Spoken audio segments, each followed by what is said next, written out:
അപ്പോൾ സേവ് അബ്ദുൾ റഹീം എന്ന് പറയുന്ന ഒരു ആപ്ലിക്കേഷനെ പറ്റിയിട്ട് നിങ്ങളൊക്കെ കേട്ടിട്ടുണ്ടാവും. ഞാനും സോഷ്യൽ മീഡിയ വഴിയാണ് കേട്ടത്. അപ്പോൾ ആപ്പ് സ്റ്റോറിൽ, പ്ലേ സ്റ്റോറിൽ ജസ്റ്റ് സെർച്ച് ചെയ്ത് കഴിഞ്ഞാൽ ആ ആപ്പ് ഡൗൺലോഡ് ചെയ്യാം. അതിൽ കോൺട്രിബ്യൂട്ട് നൗ എന്നുള്ള ഓപ്ഷൻ ക്ലിക്ക് ചെയ്ത് കഴിഞ്ഞാൽ UPI എന്ന് പറയുന്ന ഓപ്ഷൻ ഉണ്ട്. UPI ക്ലിക്ക് ചെയ്ത് കഴിഞ്ഞാൽ നാട്ടിലെ ഗൂഗിൾ പേയുടെ ലിങ്കാണ് ഓപ്പൺ ചെയ്യുക. സിമ്പിളായിട്ട് നമുക്ക് ക്യാഷ് അയക്കാൻ പറ്റും. അത്രയും സിമ്പിളായിട്ടൊരു ആപ്ലിക്കേഷൻ വരെ ഇതിന് വേണ്ടിയിട്ട് ഡെവലപ്പ് ചെയ്തിട്ടുള്ള ആളുകൾ ശ്രമിച്ചുകൊണ്ടിരിക്കുകയാണ്. ചെറിയൊരു തുകയായിരിക്കാം. ആ ഒരു ചെറിയ തുക കൊടുത്തു കഴിഞ്ഞാൽ തന്നെയും അതൊരു മനുഷ്യന്റെ ജീവന് നമ്മൾ കൊടുക്കുന്ന വാല്യൂ ആയിട്ടാണ് വരിക. അതിന്റെ നന്മ നമുക്ക് തീർച്ചയായിട്ടും ഉണ്ടാവും. സോ ആ വ്യക്തി ജീവിതത്തിലേക്ക് തിരിച്ചു വരട്ടെ. ഞാനും എനിക്ക് പറ്റുന്ന രീതിയിൽ ചെറിയൊരു തുക സംഭാവന ചെയ്തിട്ടുണ്ട്. ഇതിനോടകം ഞാൻ ആ ആപ്പിൽ ഇങ്ങനെ ലൈവായിട്ട് കണ്ടുകൊണ്ടിരിക്കുകയാണ്. എത്രയാണ് തുക ഇങ്ങനെ വന്നുകൊണ്ടിരിക്കുന്ന ഓരോ സെക്കൻഡിലും എന്നുള്ളത്.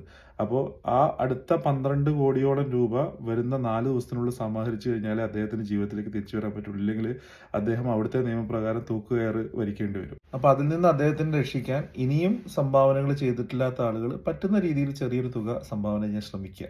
നന്ദി.